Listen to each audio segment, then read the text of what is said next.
خوشی ایک ایسی چیز ہے جس میں رد و بدل نہیں ہوتا. خوشی ایک ایسی چیز ہے جس میں رد و بدل نہیں ہوتا.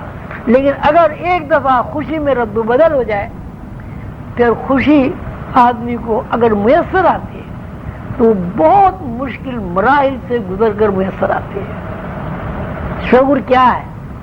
مادیت کیا ہے؟ شعور اور مادیت یہ ہے کہ آدم جنت میں رہتے تھے، آزادی کے ساتھ گھومتے پھرتے تھے. وہاں بھی زمین ہے، لیکن اگر جنت میں ٹائم اسپیس نہ ہو تو جنت میں محلات کیسے بنیں گے؟ جنت میں اگر زمین نہ ہو تو جنت میں نہریں کیسے بنیں گی؟ جنت میں اگر زمین نہ ہو تو وہاں درخت کیسے اگیں گے؟ جنت میں اگر زمین نہ ہو تو یہاں سے وہاں اور وہاں سے یہاں انسان برق رفتار کے ساتھ سفر کیسے کرے گا؟ بات یہ ہے کہ جنت میں اور زمین میں فرق یہ ہے کہ زمین کے اوپر بھی اسپیس ہے، زمین کے اوپر بھی زمانیت اور مکانیت ہے، اور جنت میں بھی زمانیت اور مکانیت ہے. زمین کے اوپر جو زمانیت اور مکانیت ہے اس میں زمانیت کی رفتار بہت کم ہے.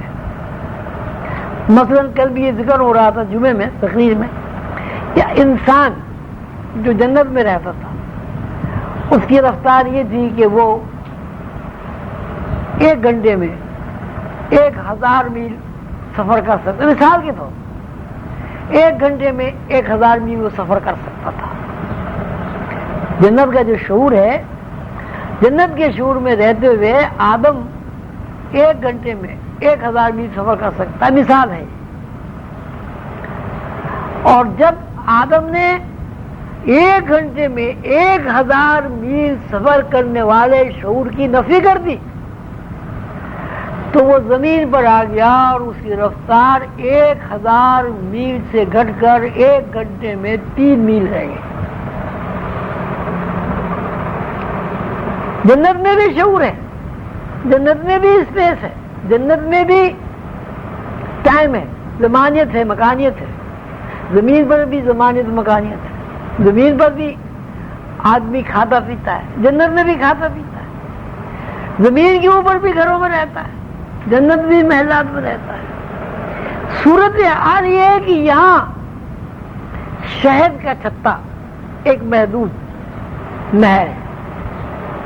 زمین کے اوپر ہمیں شہد ملتا ہے، لیکن وہ ایک مکھی کا بنایا ہوا شہد کا چھتا جو ہے وہ ایک محدود، اس کو آپ پیالہ کہہ لیجئے، مشک کہہ لیجئے، مشک ڈول کہہ لیجئے. لیکن یہی چھتا جو محدود طرف پر لٹکا ہوا ہے جس سے آپ شہد حاصل کرتے ہیں، جب جنت کے اندر آپ جائیں گے تو یہی ایک چھتا نہروں کی شکل میں منتقل ہے. لگے کہ جنت کے اندر جو وسعت ہے وہ رفتار کی وسعت ہے، ذہن کے دیکھنے کی وسعت ہے. اب یہاں آپ یہ کہیں گے صاحب دودھ، اب گائے دودھ دیتی ہے. اب گائے کو اگر آپ یہ کہیں گے کہ بھئی گائے ایک ایسا جانور ہے جس سے ہمیں دودھ ملتا ہے، یعنی گائے ایک نہر ہے چھوٹی سی، ایک چشمہ ہے چھوٹا سا جس سے ہم دودھ نکالتے ہیں. اب صورت یہ ہے کہ اگر آپ 1 کروڑ گائیں ایک جگہ کھڑی کر کے بیک وقت ان کا دودھ نکالیں اور اس دودھ کو زمین کے اندر نہر کی شکل میں چھوڑ دیں، کیا یہ نہیں کہا جائے گا کہ زمین کے اوپر دودھ کی نہر بہہ رہی ہے؟ اب یہ جو 1 کروڑ گائیں جو ہے یہ اصل میں شعور کی درجہ بندی ہے، شعور کی تقسیم ہے، شعور کی محدودیت ہے. یہ 1 کروڑ گائیں جو الگ الگ آپ کو تھوڑا تھوڑا دودھ دے رہی ہیں، اجتماعی حیثیت میں وہاں آپ کو ایک نہر نظر آئے گی جو دودھ کی نہر بہہ رہی ہے باقاعدہ پانی کی طرح. بات وہی ہے کہ خوشی کا شعور ہمیشہ لامحدود ہوتا ہے، ناخوشی ہمیشہ محدود شعور کی پیداوار ہے. اگر سچی خوشی حاصل کرنی ہے تو اس کے لیے بنیادی بات یہ ہے کہ آپ لامحدود شعور کو تلاش کریں. اور تلاش کرنے کا مطلب نہیں ہے کہ آپ کے پاس وہ نہیں ہے، آپ کے پاس وہ لامحدود شعور موجود ہے. اور وہ لامحدود شعور وہ ہے جو جنت سے زمین پر گرنے سے پہلے آدم کے اندر کام کر رہا تھا. کوئی بندہ اگر اس لامحدود شعور کو حاصل کر لے اس زمین کے اوپر رہتے ہوئے تو وہی سچی خوشی سے واقف ہو سکتا ہے اور اسی کو سچی خوشی حاصل ہو سکتی ہے. اس کے برعکس اگر آپ لامحدود شعور کو حاصل نہیں کریں گے یا لامحدود شعور سے واقفیت آپ کو نہیں ہوگی تو آپ کے پاس دنیاوی وسائل کے انبار ہی کیوں جمع نہ ہو جائیں آپ خوشی سے واقف نہیں ہو سکتے.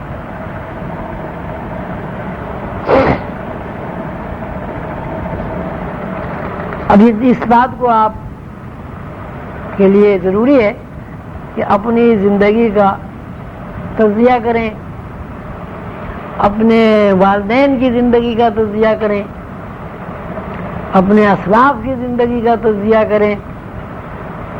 کیا پیدا ہونے کے بعد وسائل کا محتاج رہنا، وسائل کا محتاج رہتے ہوئے وسائل کو حاصل کر لینا اور پھر ایک وقت ایسا آ جانا کہ ساری زندگی کی کمائی، ساری زندگی کی محنت کو مجبوراً چھوڑ کر کسی دوسری دنیا کی طرف چلے جانا، یہ جو عمل ہے وقت کے ضیاع کے علاوہ اس کی کوئی حیثیت نہیں.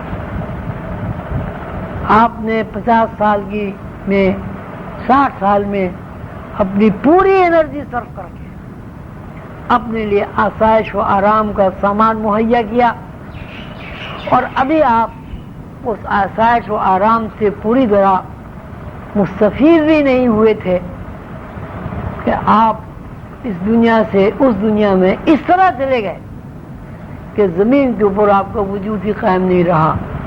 تو یہ عمل کہ 60 سال تک آپ برابر جدوجہد کریں، برابر دن رات محنت کریں، بہت ساری باتیں ایسی جو آپ کا ضمیر قبول نہیں کرتا انہیں بھی کریں، اور جب وسائل اور آسائش کے سامان آپ کے پاس جمع ہو جائیں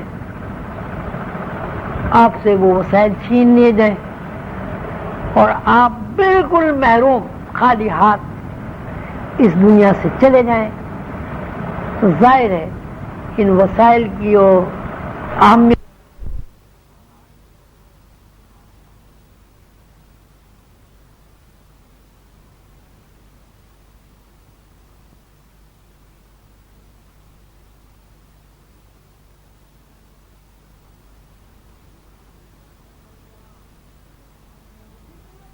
ہم یہاں جتنا بھی غور کریں اپنی زندگی کے اوپر ہمیں ایک ہی جواب ملتا ہے کہ یہ ساری مادی زندگی عارضی ہے، غیر حقیقی ہے، فکشن ہے. بالآخر ہمیں خوشی سے، ناخوشی سے، جبر سے اس سب کو چھوڑ دینا ہے. تو جو چیز ہم سے چھین لی جائے گی، جو چیز ہم چھوڑنے پر مجبور ہیں، جو چیز ہماری ہے ہی نہیں، ہم اس چیز سے خوشی کس طرح حاصل کر سکتے ہیں؟ ہم اس چیز کے بارے میں یہ کیسے دعویٰ کر سکتے ہیں یہ چیز ہماری ہے؟ اب ہم کہتے ہیں صاحب گھر ہمارا ہے، مکان ہمارا ہے، بچے ہمارے ہیں، بیوی ہماری ہے، شوہر ہمارا ہے، پیسہ ہمارا ہے. اگر حقیقی نظر سے دیکھا جائے تو یہ ایک ہی بات سمجھ میں آتی کہ کچھ ہمارا نہیں، سب دھوکہ اور فریب. کچھ ہمارا نہیں ہے، سب دھوکہ اور فریب ہے. تو دھوکے اور فریب کی زندگی میں آپ کو خوشی کیسے حاصل ہو سکتی؟ آپ خود کو دھوکہ دے رہے ہیں، خود فریبی میں مبتلا ہیں،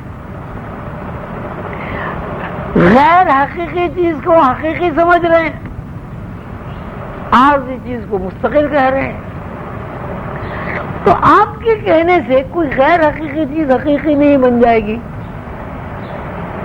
مستقل کوئی چیز نہیں ہو جائے گی۔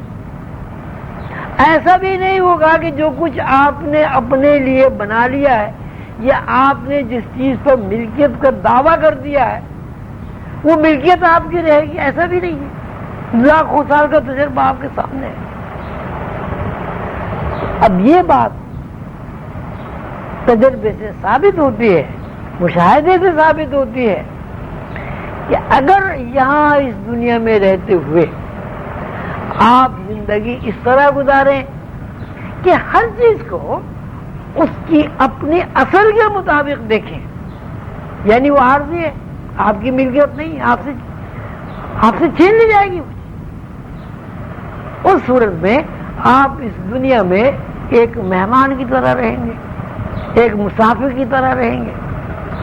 جب آپ مہمان اور مسافر کی طرح رہیں گے تو جو وسائل آپ کو مہیا ہیں ان وسائل سے زیادہ استفادہ کریں گے، لیکن ان وسائل کو زندگی کا مقصد نہیں بنائیں گے۔ اور جب عارضی اور فشن چیزوں کو آپ زندگی کا مقصد نہیں بنائیں گے تو لامحالہ آپ کے اندر یہ تلاش ہوگی، آپ کے اندر یہ جستجو ہوگی کہ یہ غیر حقیقی چیز جس میں ہم الجھے ہوئے ہیں، جس میں ہم پریشان ہیں، اس کا ہمارے سے کیا تعلق ہے، کیا رشتہ ہے، ہمیں یہاں کیوں بھیج دیا گیا اس غیر حقیقی دنیا میں، اور پھر اس غیر حقیقی دنیا میں بھیج کر ہمیں کیوں بلا لیا جاتا ہے جہاں پتہ ہی نہیں کہ ہمیں کہاں بلا لیا جاتا ہے۔